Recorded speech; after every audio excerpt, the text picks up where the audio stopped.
Ош Алай жолунун 70-чакырымындагы чыйырчык ашуусу кышкы туризмди өнүктүрүүгө келечектүү. Соңку жылдары жергиликтүү туристтер дагы Тоо лыжа базасында эс алууга кызыктар. Ашуунун койнундагы Аккыя муз тебүү базасы 2 жыл алдын түптөлө баштаган. Бүгүнкү күндө инфраструктуралык абалы жакшырып, узундугу 850 метр аралыкты түзгөн асма жип жолу орнотулган. Айылдагы жеке ишкер Нурбек Чусубалиев тоо койнундагы 5 гектар аймакты ижарага алып, жайкы кышкы эс алуучу борборуна айландыруунун үстүндө.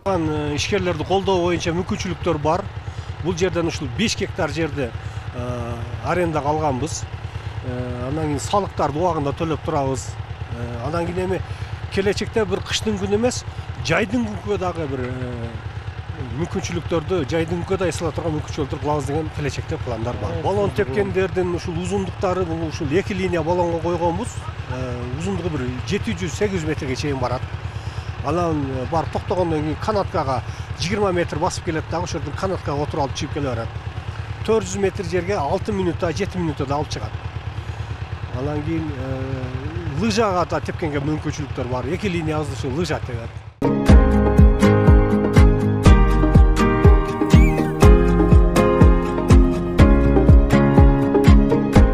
Эс алуучулардын агымы ийшемби жана жекшемби күндөрү көбөйөт. Жашы өткөн жарандар балон менен аралыгы 1 чакырымга чейин муз тебет. Спорттук дене түзүмдү чыңдап моралдык эргүү болорун Дубандын чар тарабынан келген кардарлар айтат. Өзүбүз менен ушунчалык эс алдык азыр. Аябай түшкөндө сонун адреналин алып келсең, мындай жашарып, кыйла жашагандай болуп, бел башың кичине кыймылга келип дегендей.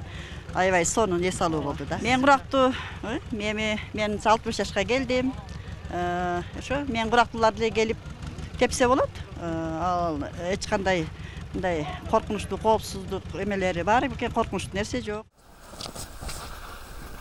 Жакан ишкерликти колдоо алкагы бир демден башталат. Жергиликтүү айылдын жашоочулары жуманын эс алуу күнүнө келүүнү адатка айландырган. Муз тебүү базасында коопсуздук жагдайларга өзгөчө көңүл бурулган. Жаш балдар үчүн дагы атайын балон тилкелери бар. Таза аба, кыштын бийик тоосундагы кооздук ар бир жанды кызыктырбай койбойт. Балдар менен жүргөнгө эми бардык кыргыздын атуулдары ушул жерди колдоп, кыргыз элибиз өзүбүз деле колдоп, өзүбүзгө өзүбүз шарт түзсөк да болот экен да, мындай таза абадачы. Эми телефон чыкпай эле, телефондон чыкпай эле балдарыбызга деле ден соолугуна жакшы болгудай. Ишкерди колдогонго ham аябай сонун түрткү болот. Биз элибизди өзүбүз колдосок аябай жакшы болот да. Биягычы. Анын үстүнө өзүбүздүн ден соолугубузга да пайдалуу. Бирок жаңы ачылганына карабай, коопсуздук жагы өтө каралыптыр.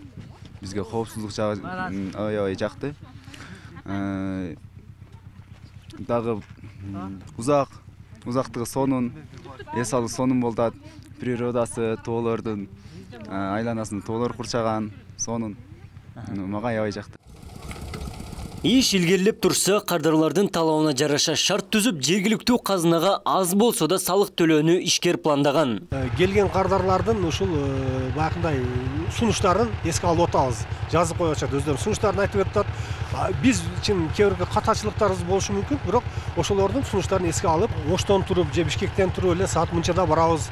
Бизге мындай тамак, же козу кыргыл кылып бергиле, же ташкордо кылып бергиле деген мүмкүнчүлүктөргө жетишебиз келечекте Кудай кааласа. Азыр ушу чай-пай иче турган, анан кийин мунун проектте бар, сушилка деген бир бөлмөсү бар. Ошо келген бул жер суук, 20-22 градуска чейин суук болуп калат. Келген эс алуучулар жылууланып, анан кийин кирип курут ичет. Өлкө аймагындагы эл аралык туристтерге ыңгайлуу 25тен ашуун Тоо лыжа базасы бар. Кыргызстан 9 жолдун тоомунда Улуу Жибек жолунун боюнда жайгашкан. Адам суктанарлык кооз жаратылышы, асман тиреген тоолору туризм тармагынын келечегин айгинелейт. Туризм мамлекеттин экономикасынын бирден бир кирешелүү тармагына айланышына толук негиз бар. Бирок ал үчүн дүйнөлүк стандартка төп келген инфраструктураны өнүктүрүү зарыл. Аккыя Тоо лыжа базасы чоң пландын үстүндө иштеп жатат. Кышкы эс алуучуларды Аккыя Тоо лыжа базасы ар дайым кабылдайт. Абдумалик Базарбаев, Самат Сейдамат уулу, Ош ТВ. Бул жерде ошо кышкы туризмди өнүктүрүү максатында, эс алдыруу максатында ушундай курдук. Бул жерде ошо деңиз деңгээлинен 2500 метр бийиктикте тургандан кийин кар аябай оор турат бул жерде. Кээде 1 метр, 2 метрге чейин кар жөн эле жаап коет бул жерде. Анан ушул Кыргызстанга келген меймандарды ушул эс алдыруу максатында ушундай нерсени курдук. Бул канатканын узундугу 400 метр. Барып келишинде ушу 800 метрге чейин келет.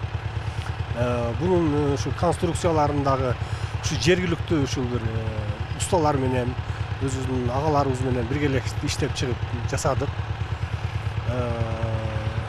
Бул жерден эми линиялар ушу лыжа тебе турганга мүмкүнчүлүктөр бар, баллон тепкенге мүмкүнчүлүктөр бар. Узундуктарын айтсаңыз ошол баллон. Баллон тепкендердин ушул узундуктары бул ушул 2 линия баллонго койгонбуз. Узундугу бир 700-800 метрге чейин барат.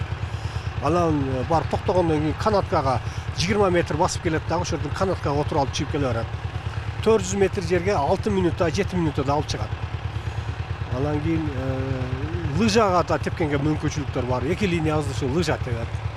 Анан кийин эми мен кыштын күнү ушул мына бул оору сыркоодон алыс болуп, ден соолукту чыңдап, тоого келип, ден соолукту чыңдап, лыжа тебип, баллон тепкенге чакырам бардыгын.